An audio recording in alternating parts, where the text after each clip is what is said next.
Today I'm going to show you everything that I made in June. Hi everyone, I'm Hales and welcome to my channel. Today I'm going to show you everything that I made in June. I won't go into too much detail because I have vlogged a lot of the detail on separate garments, so if there's something you're interested in, check out the description box below because I'm going to put links into those individual videos.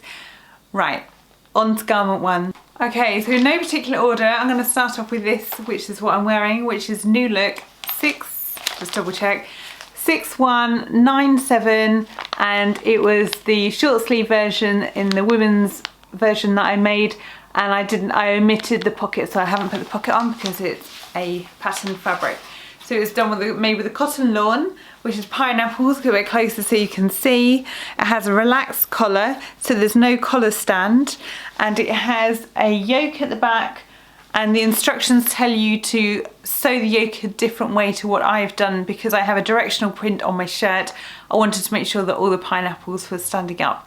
It's a really good pattern for anybody who has made a couple of shirts before, but it's not super, you don't need to be super experienced with it, and it went together really well, and it's a nice loose fitting shirt, and it's like curved round at the hem, and I shortened with, I think everything that I've made, which I'm going to show you in this video, I've shortened the bodice by 1 inch on everything. Okay, on to the next one. Next up is the Mabel skirt. I'm bending down so you can, I've pointed the camera down so you can actually see the skirt. So it's the Colette Mabel skirt, and I made option or version 3, this one here, and I made it in a dark green ponte Roma, and I did line it with some jersey that I had out of my stash because I found that if you don't line it, it does show up your underwear line. So to avoid that, I have then lined it slightly. And this is it. It might be a bit creased because I've worn it to work today. It has a kick pleat at the back, and it has like side seams here, so you can colour, I'll lean down, you can colour block it if you'd like to. I sewed this all on my sewing machine. I didn't use my overlocker because I find the stitches hold better when I do it on my sewing machine, but that's because I don't really know what I'm doing on my overlocker. Yeah, went together fairly well, and I just wanted to make sure that it was all secure. The only issues I had was when I sewed the side seam and then I had the waistband goes on, you do get a bit of bulk at the very top of where the seams meet, and my machine did struggle to go over that bulk. But obviously if you have any tips, then please leave a comment below. Next up we have another New Look pattern because I got a lot of these patterns in a half price sale.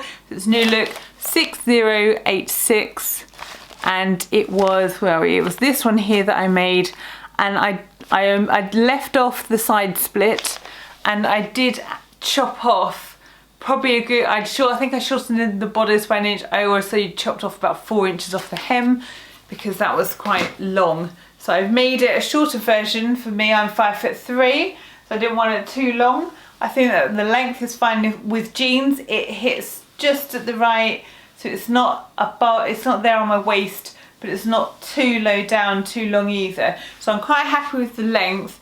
I'm not entirely happy with the fact that I'm wearing a strapless bra, but the straps keep slipping down. So I think they need to be, somehow the bodice needs to be changed so they sit in more, and which would mean then the shaping, I need to somehow change that. It has a bust dart, no darts at the back, just a light and airy make, and it's made with John Kaldor crepe fabric, and I wanted to just find an alternative to the Ogden cami, so I gave this one a go, but I do have some tweaking that I need to do on the fit. Next up we have New Look 6468, which is this one here, and I made this version, and I, like with my other make, I didn't put the pockets on because I've got a patterned fabric, and I thought it would make it, would just, you wouldn't be able to see them, it would camouflage it. And this one has pockets.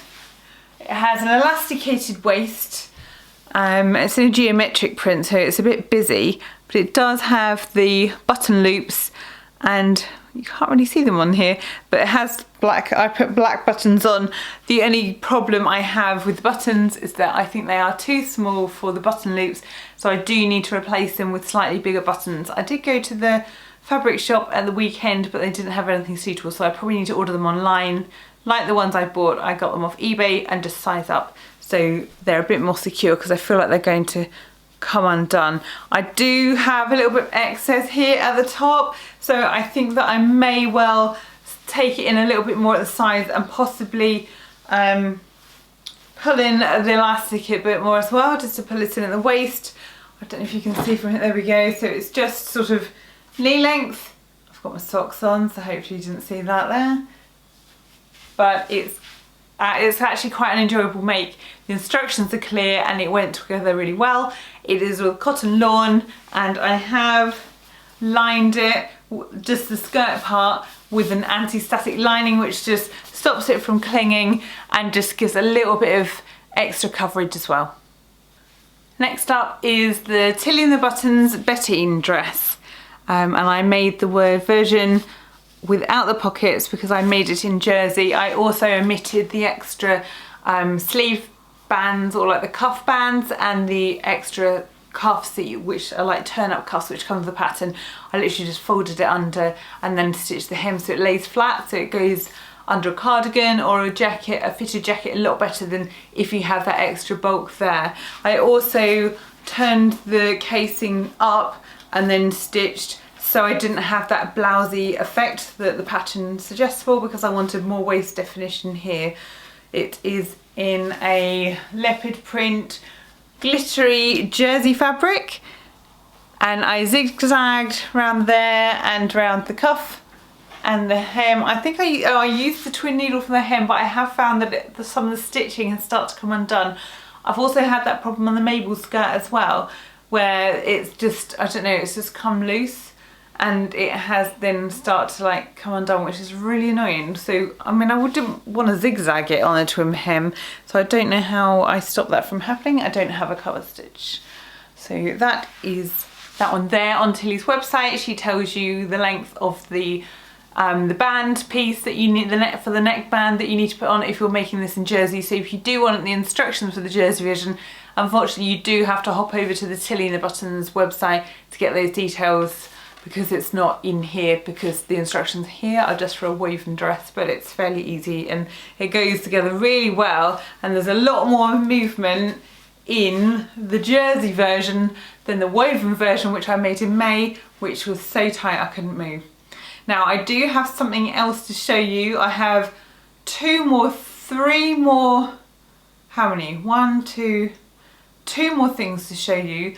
But one of them has to be a photo because my daughter has gone to bed, and it's a photo of something I made her in this fabric. But I had quite a bit left over because I didn't add the extra bits and pieces onto the cuffs. So I made my daughter an Alice band for her hair, and I also made her a t-shirt, and I made this at the weekend with a free pattern which I hadn't heard of. So it's Misusu patterns, don't know if I've pronounced that correct, and it's the Rowan tee, and it's this version here I made. I didn't put the pocket on. She wanted a t-shirt which was nice and loose, because a lot of the girls' t-shirts in the shops are really fitted, and when it's really hot she doesn't want something she's clinging onto her skin, so I think it's actually a bit wide for her, but she quite likes it nice and loose. But she did comment and say that it was too short. So she said although it's okay now, she would like it longer. So my next one I make for her will be a longer version. But it was a really easy pattern. It was a PDF. So downloaded it, printed it and stuck it all out together and made up all within like one evening. It didn't even take the whole evening. It really doesn't take long at all because there's not much to it at all. And if you've made a t-shirt before, you don't need to bother looking at the instructions. The last thing that I made was a 1940s style housekeeper or housewife overall for my daughter's school play, and that's this one here, and it has a tie which I made from bias binding, so that undoes, and then I've put ties made out of the same fabric, so I made some loops. So you get that nice wrap over effect, so it crosses over. And then I added a pocket on the front, a little bit of bias binding, but she said it's in the wrong place.